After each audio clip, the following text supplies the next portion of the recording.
Welcome to our van.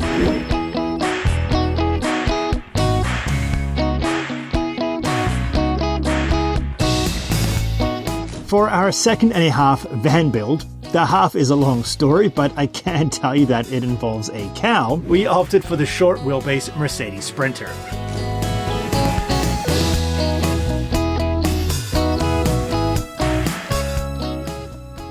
Our aim with building this van was to create something that would be both cozy and comfortable for full-time van life. Given that we spent the last 2 years traveling around Europe in this van, well, I think we succeeded in our aim. Let's start the van tour in what I like to call, perhaps optimistically, the living room.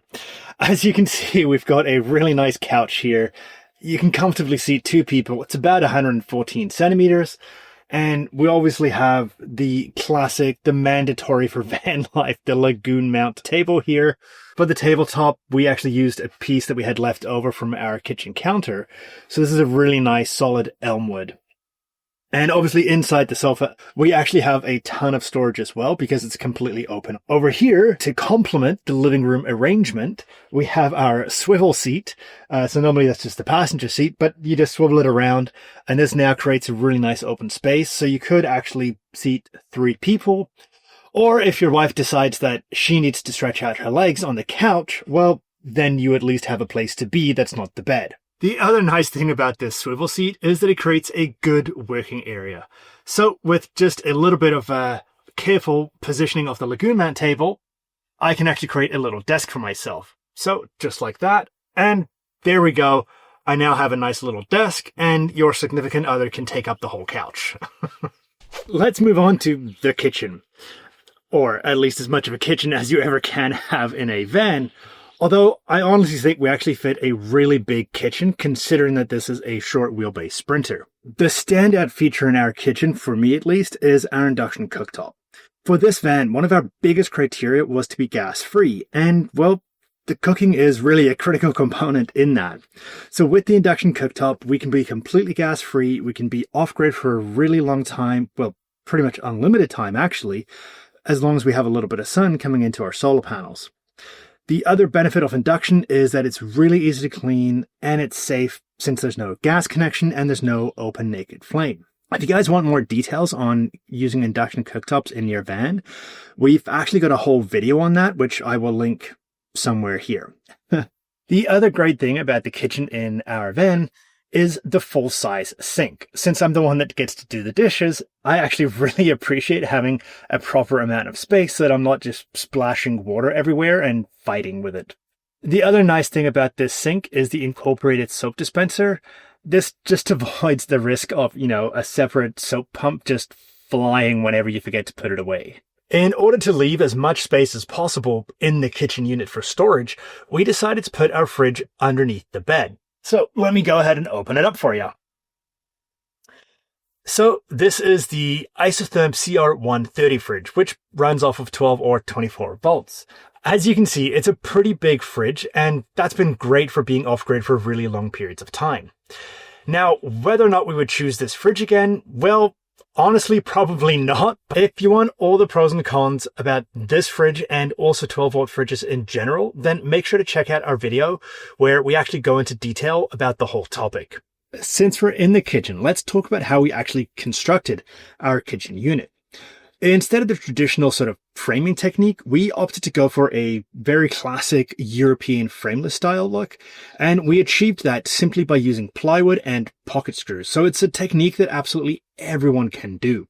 And the benefit, which I'll show you just in 2 seconds here, of the sort of frameless design is that you get to have these wide open spaces. So for example, if you take a look at our drawers, you can see here how absolutely huge they are, especially in a van. In our case, we used a really fancy German plywood called Queen Ply, which is essentially a lightweight plywood. And then in this case, it has a melamine coating on it, which makes it A, waterproof, but also B, kind of really scratch resistant. And obviously creates a really smooth finish compared to painting. But it is very expensive and it's not available in North America. All right, now it's time to move on to a combination that I think only van lifers would be okay with. And that is our kitchen counter and toilet, all combined into one cabinet. So this works as obviously an extension of the kitchen, which is really good because now you actually have a lot of space for prepping food. When we were building out the van, we actually had planned to put up a complete separate bathroom. And we actually got so far as we had cut the plywood, we had fitted the plywood and everything. We spent probably a whole day just trying to get the damn angles right to fit nicely against the wall. But after we'd done all that, we realized that it really made the space feel quite closed, and so we just decided not to put it in. Instead of having the big walls that would make the space really closed in, we'd opted for a really good space-saving design where the toilet is actually kind of hidden inside this cabinet and just with a smart little flip-up counter. So just like that, we can now access the toilet and of course open the cabinet door. Et voila! And here we have the pièce de résistance of the van, the golden throne, and probably not where anyone would say the magic happens. But this is our Nature's Head toilet. We actually have a whole video on this kind of talking about whether it's worth buying because it is probably one of the most expensive items in this van. And now that we've looked at the interior, let's go take a walk around the van and show you the back. In the back here, we decided to go for a fixed bed. In our first van build, we kind of almost built the bed like a deck, but it was fairly heavy and it took up a lot of space.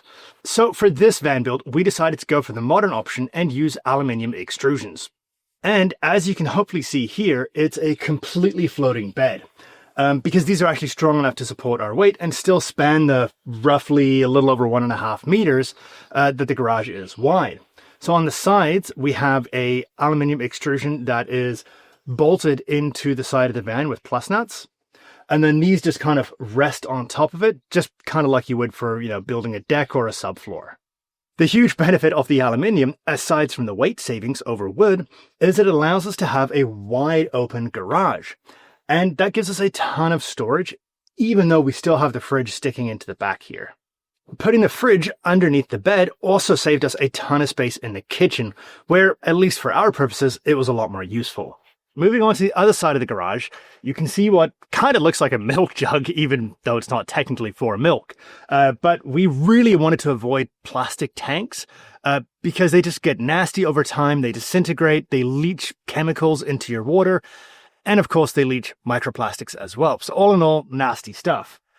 Ideally, we would have liked to do a custom stainless steel, water tank so that it could have, fit over the wheel well box and all that sort of jazz. But in the end, doing something like that would have cost us almost $900, and that just wasn't in the budget.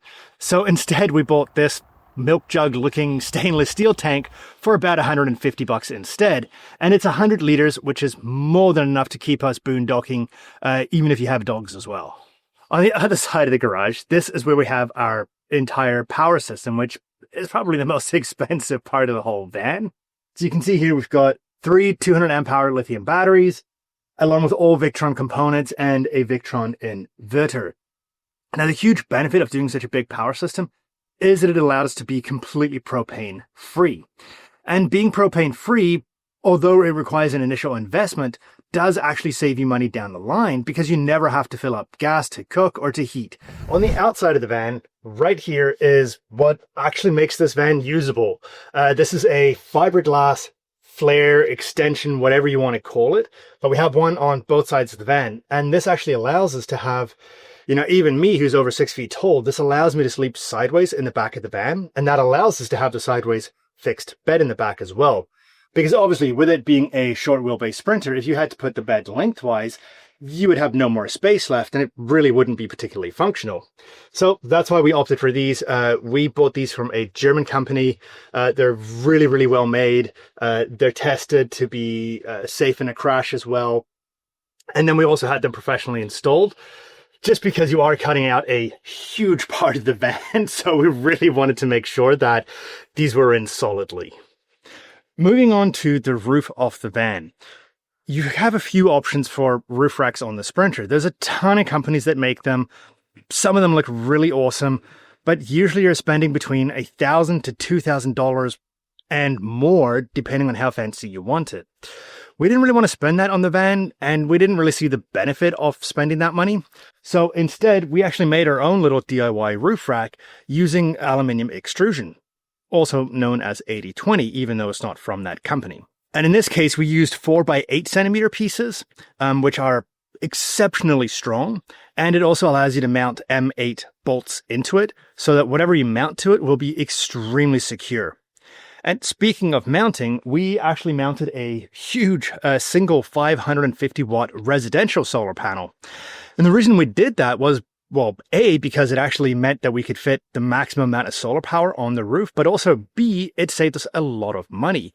For example, if you go onto Renogy's website or Rich Solar's website, which are kind of two of the main providers of RV solar panels, they're good panels, but they're going to charge you between $100 to $200 just for a 100 or 200 watt panel.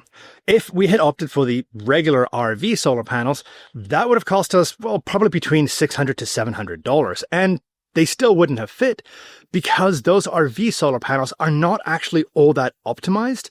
So for just 100 watts or 200 watts, you actually end up with a very large panel. In contrast, in the residential market, they've actually put a lot more effort and there's a lot more competition. So in this case, in a relatively compact area, we have 550 watts and it's a glass panel. So it's a lot higher quality than those kind of plasticky ones that you get from the big RV suppliers. If you'd like to buy or find out more information on some of the key items that we used in building this van, then go ahead and check out our website where we've listed it all. You'll find the link in the description below. We mentioned earlier that being gas-free was really important to us in this van build. And one of the key items to achieving that was actually this induction cooktop right here. If you want to make your own camper or van build propane free, then go ahead and check out our video on the induction cooktop where we actually go into all the pros and cons and what you need to think about if you want to use induction in your own camper.